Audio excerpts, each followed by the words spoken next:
part two video because I just put stop for no reason. So this is where I was talking about Union Carbide basically in the Gas Hills. So nothing modern, but you can look online. They were staking a lot of claims in the rush in like the 50s and 60s, so it looks kind of interesting.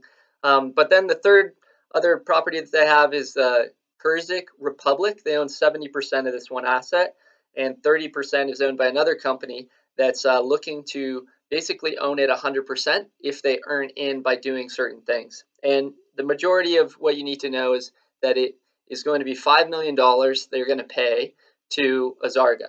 So currently they received $290,000 in 2018, and then they've got a really weird payment structure by month moving into December 2020.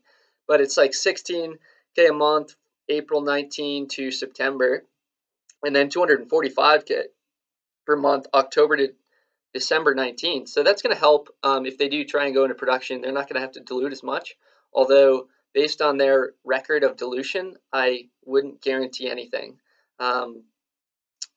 Just to give you an example of that, so they had another, and this is a pretty big event overall for the year, is that there was a $1.7 million outstanding debt due. And one ridiculous thing is that it was in 2012, this came about and is at a 15% return.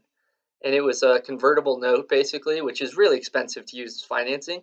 And this year, they bought it out for $2.2 million worth of stock. So more dilution, less cash is what it is. So one thing I found, and it's kind of weird, is that they're using stock dilution all over the place. I don't know if it's good or bad, depending on if it's accretive or not, but perhaps saving the cash currently is not a bad idea, just because the market's horrible and they don't want to go raise all the time, even though right now they're doing another raise for basically $3 million with a half warrant, which isn't crazy, but there is just a ton of warrant hang from all their raises.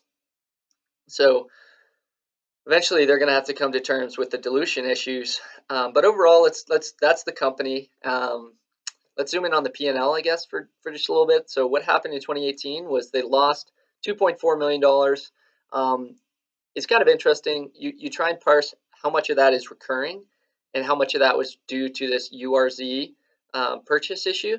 So they had basically $1 million in salaries, and it's not all in this office. It's kind of direct across all these different projects. Gas Hills has some.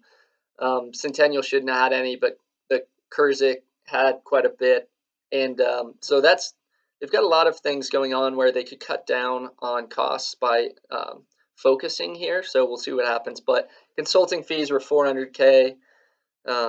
Corporate administration, which I didn't understand what that was $464K, and then $266K in share compensation. So people are getting well paid for a company losing $2.4 million and hasn't got anything going on production. I like the company. I think the people are quality, but they do have some problems here where they need to curb their expenses, basically. So, and just to give an example of that, moving on to the balance sheet here, they've lost $19 million in capital so far. So it's pretty amazing to see how much these companies lose over the course of a very long, horrible bear market. But it's pretty insane. So that's basically what the company has. They don't have that much debt, deferred income tax liability of like $4 million, and then some reclamation fees. So that's a positive. And they have $46 million in exploration and evaluation assets on the books, which most of them they've written off over time, but still, that's a pretty massive asset base. They've got $5 million due to them from this Kyrzyg thing, and then that's gone. And then they've got 2.5 they just raised. So you're looking, let's cut that 5 million in half. You got 5 million on hand. Let's say they waste 1 million a year if they can curb expenses going forward. We got 5-year runway. And when I look at the project, and this is kind of what we get down to in the end, what we're trying to find with the company is like setting a price where we think is reasonable, and what is it worth the bet or not. So right now we look at the company, and the main value driver is short-term cash, pretty much. This accounts payable deal or account receivable deal with the Kyrzyg thing, and then overall Dewey Burdock has to happen. So they might be able to sell off a few of those things, but for the most part, Dewey Burdock, it needs to go into production the next year, and if 232 goes through, they're going to be able to get offtake agreements, and their capex is quite small. It's looking at like $30 million, so they have a fairly firm shareholder base, it appears, because when he did this financing, he let me know that basically a lot of the shares were going to institutional players. So, and they raised quickly, open and closed, and with a half warrant. So I think they have backing there. That's where I go to the valuation portion. If you think about the valuation at the prior PEA, it was like 149 million. They added a lot of pounds. The tax rate went from 35 to 20, super favorable. But I think we still have some risk on the permitting side. So the chance of the permit, I'm putting at 70%.